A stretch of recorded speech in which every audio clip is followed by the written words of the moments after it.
একজন রাস্তার লোক যদি গাছ থেকে, আমার আব্বা বলতো এটা, গাছ থেকে একটা পাতা শীতকালে টুক করে ঘুরতে ঘুরতে ঘুরতে ঘুরতে নিচে পড়লো, একজন নর্মাল মানুষের কাছে ওটা একটা পাতা পড়া, আর একজন শিল্পীর কাছে ওটা হচ্ছে একটা জীবন, কত ভাবে বাঁক খেতে খেতে খেতে খেতে খেতে খেতে ফাইনালি গিয়ে সেটেল হলো।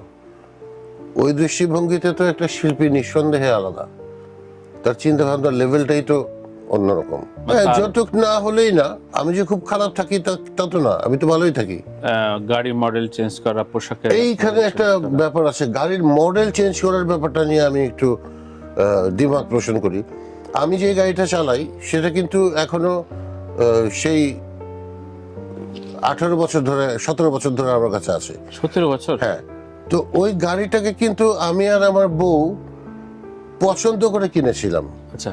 তো এখন কি এমন ঘটনা ঘটতে পারে যে সেই পছন্দের মডেলটা আমার কাছে আর পছন্দ হচ্ছে না? এটা তো সামথিং রং। তবে বউটাও তো আমার 25 বছরের পুরানো, ওটারও তো একটা পরিবর্তনের প্রয়োজন। এটা তো মডেল চেঞ্জ করার কোনো ব্যাপার না। এমন হইতে পারে যে আরেকটা বউ আসলো, আচ্ছা, তাই না? ওইটা হতে পারে। তো বড় বাড়ির বড় বউ চলে যাবে কেন? সেকেন্ড বউ আসতেই পারে, ইসলামের দৃষ্টিতে সেকেন্ড বউ আসতেই পারে, থার্ড বউ আসতেই পারে, ফোর্থ বউ আসতেই পারে, কিন্তু মডেল পাল্টিয়ে ফেলতে হবে এটা তো বিশ্বাসঘাতকতার পরিচয়।